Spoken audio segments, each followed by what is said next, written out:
কষ্টে স্থির কলি কোঠার তপসাধিলি নানা স্থাନରେ আগু দিয়ে ଯେଉଁ ବୃକ୍ଷ ମୂଳ ମାନଙ୍କରେ ତପର ପ୍ରଭାବେ ସେହି ବୃକ୍ଷ ଗଲା ଜଳି ପୋଡ଼ିଗଲା ମନ ପର୍ବତ ରମ୍ୟ ସ୍ଥଳୀ କହିବି ମୁଁ ଆଗୁ ଚନ୍ଦ୍ର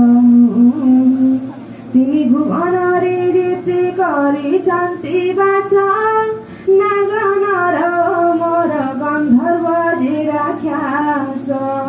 କିନ୍ନର ସହିତ ସର୍ବେ ହୋଇଲେ ବ୍ୟାକୁଳ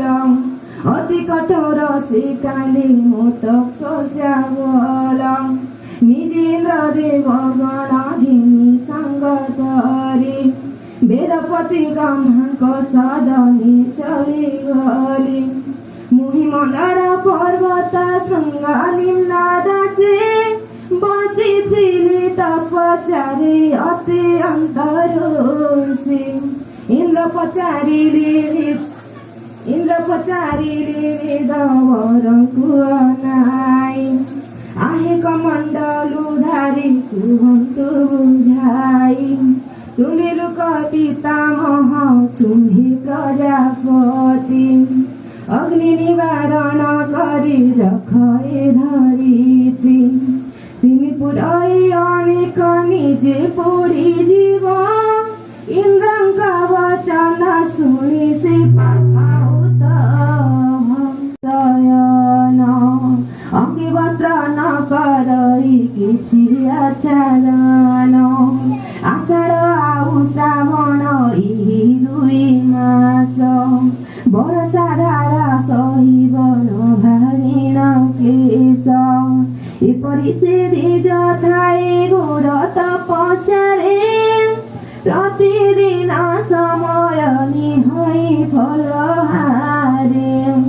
ବନ ପଶୁ ସିଂହ ବ୍ୟାଘ୍ର ଭାଲୁ ମଟ ହସ୍ତି ମୃଗ ହରିଣ ବରାହ ଆଦି କେତେ ଜାତି ସେମାନେ ମନରୁ ହିଂସା କରିବାର ଜାନ ବେଳକୁ ବେଳ ତା ତପ ହୋଇଲା ପ୍ରବଳ ସେ ତପସ୍ୟା ଦେଖି ସ୍ୱର୍ଗ ପୁରୀ ଦେବ ଗଣ ହୋଇଲେ ଯେ ଅତିଶୟ ସନ୍ତାପିତ ମନ ଏ ଉତାରୁ ସେହି ତୁପ ନିଷ୍ଠ ଦ୍ୱିଜବର ଶାକ ଭକ୍ଷ ଦିଦିଲା ସେ ସମସ୍ତ ଆହାର ପୁନର ନାମ ତା ତେଣୁ ହେଲା ସେହି ଦିନ ଶୁଣ ହେ ମୁନି ସମୂହ ଏହା ରୂଢ଼ ଶ୍ମଶାନବାସୀ ପରମ ଯୋଗୀ ମହେଶ୍ୱର ବିରୂପାକ୍ଷ ତ୍ରିଲୋଚନ ଦେବ ଦେବହର ଏପରି ବହୁତ ସ୍ତୁତି କରି ସେ ମୋତେ ପୁଣ ପୁଣ ପଡ଼ିଲା ମୋହର ପାଦଗତେ ଉଠିବେନି କର ଯୋଡ଼ି ଶିରି ଦିଲାନି ସୁପ୍ରସନ୍ନ ଚିତି କହିଲି আহে তপে বর মতে স্তুতি বাক্য ছড়ি সন্তোষ কর বিশেষ আনন্দিত ভুলে এবে সে স্তরর ফল শুণ তো সচিতে অমর হইল তুমি রহে নিশ্চিন্তি সত্য সত্য সত্য মাত্র কহুଅଛୁ ଆମ୍ଭେ ଚୂନ ହରି ଥଇଲେ ଯେଉଁ ଶ୍ରାବଣ କରଇ ପ୍ରୟାଗତି ଥରେ ଯେତେ ପୁଣ୍ୟ ଉପାର୍ଜନ ହୁଅଇ ତହିଁରେ ଏ ବିଭୂତି ସର୍ବାଙ୍ଗରେ କଲି ବୋଲି ତନ ସେହି ଫଳ ଫୁଲ ହୋଇ ଭଲେ